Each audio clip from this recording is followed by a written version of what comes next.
Amazing Art with me, Miss Dimitri. Today we're going to learn how to draw our hands. To start, you'll need a white piece of paper, a pencil, an eraser, and maybe even some black markers. Once you have your materials, it's time to pick your hand position. So I'm going to use my left hand as my model because I'm a righty. I'm going to put my hand in a peace sign, and I've decided that I want to draw it from the inside of my palm instead of the outside. It's really up to you. Now that I've chosen my hand position, it's time to get started. I'll first begin by breaking my hand down into shapes. I like to start with my palm as my base, and this is a little bit like a rectangle.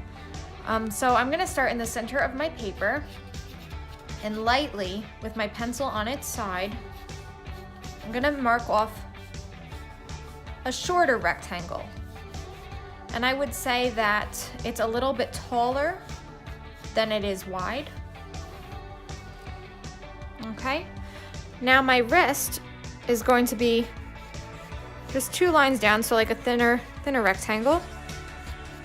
And you're supposed to draw light because this is just to give you the location and the size and scale. Next, I'm going to draw my fingers.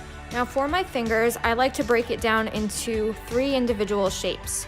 So again, thinking about rectangles. So I have 1, 2, 3 rectangles.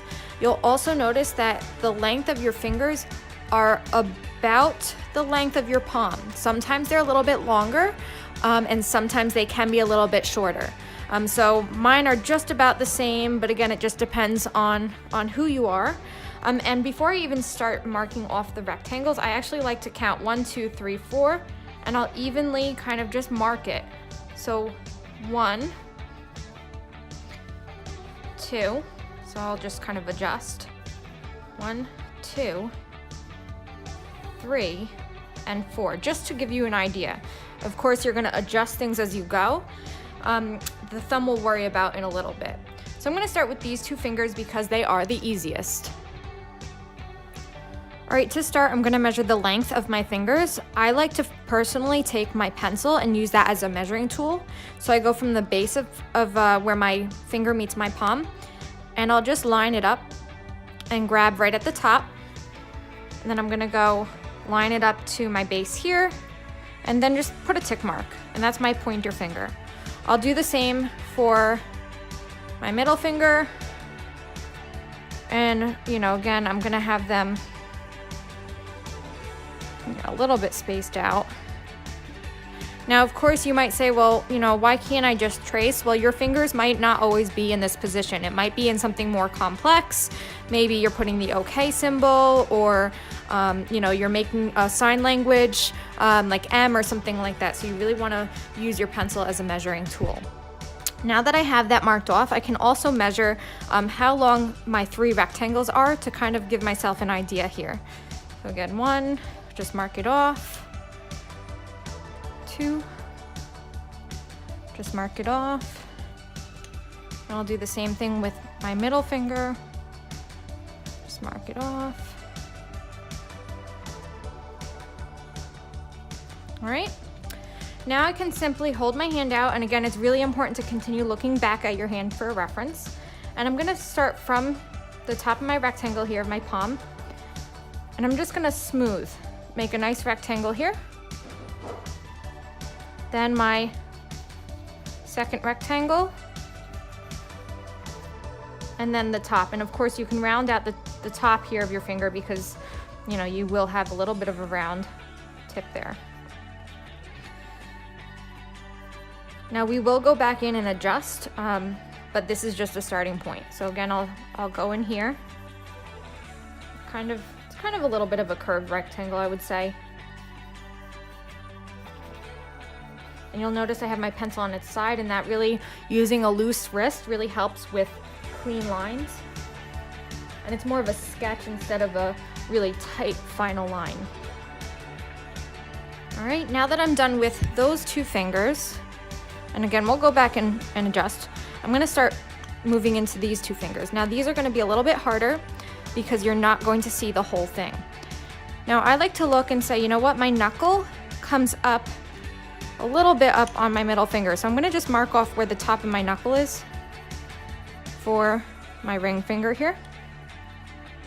And I'm gonna draw this rectangle here. So lightly, and it comes about just inside of my palm there. Okay. And then this kind of is a little bit smaller because it's getting tucked in. We might actually eventually cover that up because of my thumb, depending on where I want to put it. Okay, same thing with this. You'll notice that this pinky drops down a little bit further. So I'm going to mark it down a little bit further. I'll start with this rectangle here. And then a smaller rectangle here. All right, now finally my thumb. I like to think of my thumb a little bit like a chicken wing here, because it's gonna be partially kind of jointed in here. So I'm gonna just mark that just so I know the shape of it. But we're gonna come out actually a bit. So you'll notice that this comes out. Again, using your hand as reference. And it doesn't come out too far. And I'd say about halfway on my palm, you'll notice. So I'm gonna be halfway. That's where it kind of comes back in. So I'm gonna curve it, and I'm gonna come up on an angle. And that's my rectangle here. And then I'm gonna come across to cover, I'm gonna just do my ring finger. And it's gonna have a little bit of a round tip right here for my thumb. We'll worry about the details later. All right, now that I have just the generic shape marked off and the scale of it, we're gonna start adjusting and making our details. Now I'm even looking and noticing maybe my palm can be a little bit bigger and longer. So I'm actually gonna start with that just because for me that seems to be the easiest. I'm gonna just mark off this little W shape because my hand is getting tense, right? So from my thumb here, I might lightly come up. And this is kind of curved, a little bit less robotic. I'm gonna curve the side here and come up. And then smooth out my wrist so again, it doesn't look too blocky. So I'm actually gonna curve a bit. Do you see that? Kind of curving. And you'll notice that I don't really make final lines. I'm still using my pencil on its side. I'll worry about the final lines, later on. All right, now I'm gonna move into my thumb. And I wanna do this just because this is the first thing I see. These are kind of in the background a bit more. So for my thumb, I think this part right here, you'll notice there's a lot of little creases. So I see the main crease here coming through, and maybe even this line here, and another line. And you're gonna have to look at your own hand, but there's always going to be something going on if your hand is crunching and squeezing tight. Then I'm gonna adjust over here. So this is very rectangular. I'm actually gonna smooth it out a bit and bump up for my knuckle. And you can almost treat it like an oval at the knuckles. And I can even count, like I have one really nice crease right here in my thumb, but then I have 1, 2 bumps before the crease for my joint there. Okay, then this is usually pretty smooth. And it comes up a bit. This swoops down pretty straight. Okay, I can even mark off my nail now if I want. I like to come with a curved line, and that's what makes it look more 3D. And then straight across. Okay. All right, now I'm gonna move into my pointer finger and my middle finger. These look very robotic right now. So what I'm gonna do is, again, you have to continue to look at your hand for a reference. It's really important to have, what you're drawing in front of you.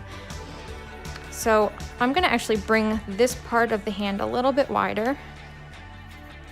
Okay.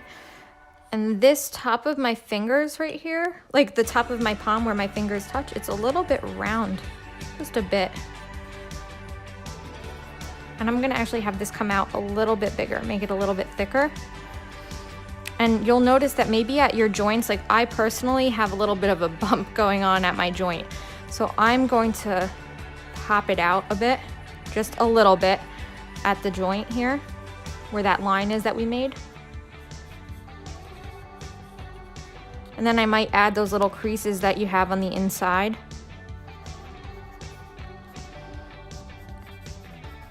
Okay, and same thing here. This doesn't pop out as much at the top for me.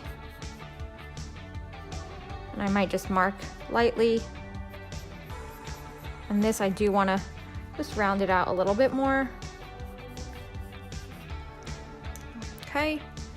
Then my next one, you'll notice that this is a little strange right here. It actually might have a little bit of a U shape instead of a very boxy shape. So maybe you'll draw a little U in there. And then you'll do the same thing as you did for the pointer finger, because it's pretty much the same shape, just looking for any details that maybe adjust or change. Like I personally have a little random crease that's right here. Okay, and I have some nice little lines there.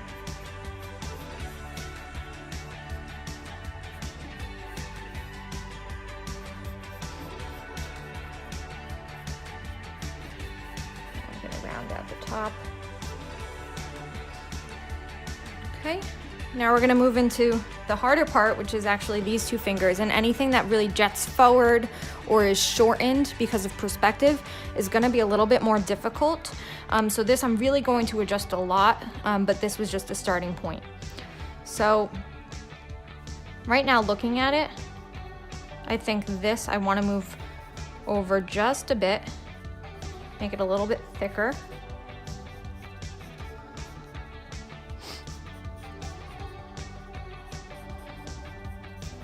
Okay, and then right here at the joint, I might draw a little 1, 2, 3 curved lines. And then down here is actually gonna be hidden, so we don't have to worry about this one too much. But it is gonna be shorter because it's not straight. If it were straight, it'd be long. But because it's bent, it's gonna be shorter. Anytime you bend something and pull it away from the camera, it's gonna look shorter. Okay, my fingers here keep overlapping a bit, so I'm gonna make sure that these two touch. And I notice that, my pinky is really shorter than my ring finger here.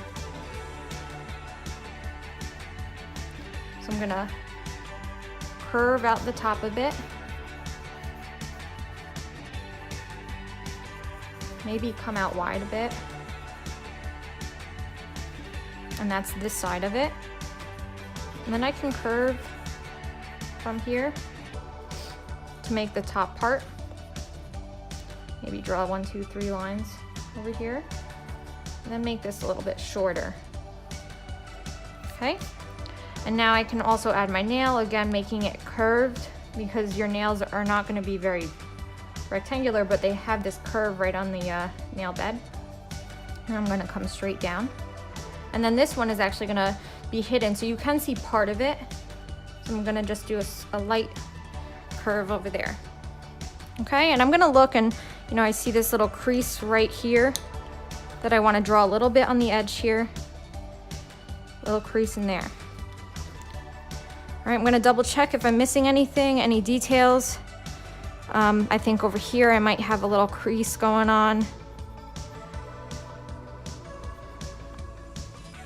Maybe even some lines.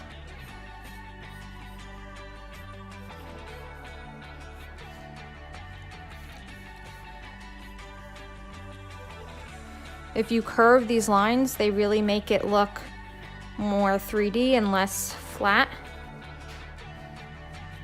Even this, you could say, you know what, I see some bone here, so let me draw just some lines, just light. Maybe I have like a little bone that pops out right here.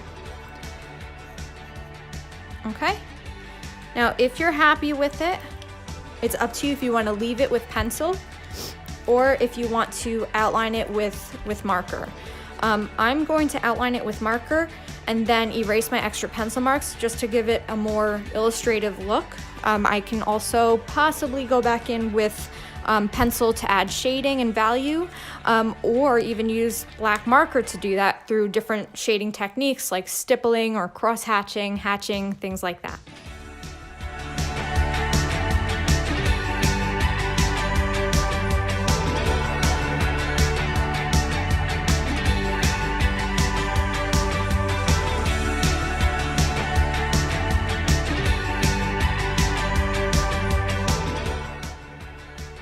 Now that I'm done outlining, it's up to me again if I want to leave it like this or if I want to add some value through shading. I've decided personally that I want to shade, and I'm going to use the blended shading technique. So really smooth, clean shading using my pencil on its side.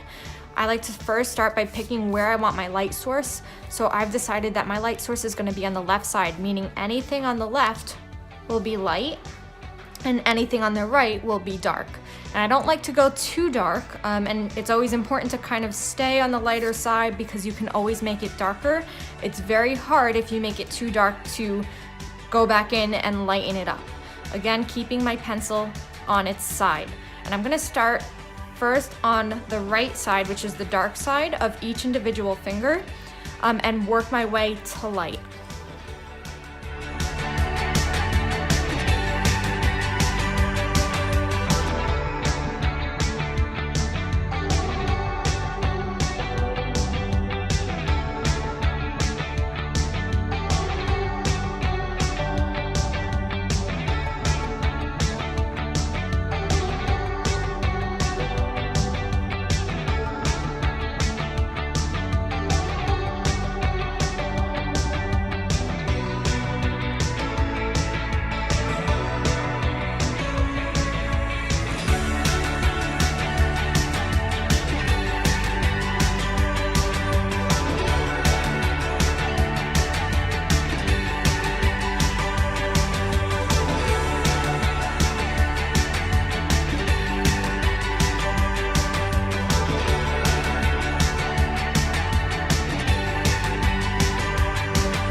Now that I'm all done, you'll notice that I did a lot of the dark values on the right side, just like I had said. I've also done dark values where there's overlap or something is hidden. So obviously inside here is very dark because it's really hidden and you have nice shadows when you put your hands together like this in a peace sign. Also, whenever there's overlap over here, like these two fingers that touch, there's gonna be a shadow on the right side underneath each finger. And you'll notice I've also done a lot of curved shading, and this is what really helps make it look 3D. So over here, say for instance on the fingers, I didn't just go up and down. That would make it look very flat. Instead, I took each individual rectangle that I created and really curved my shading. And this is what makes it look 3D.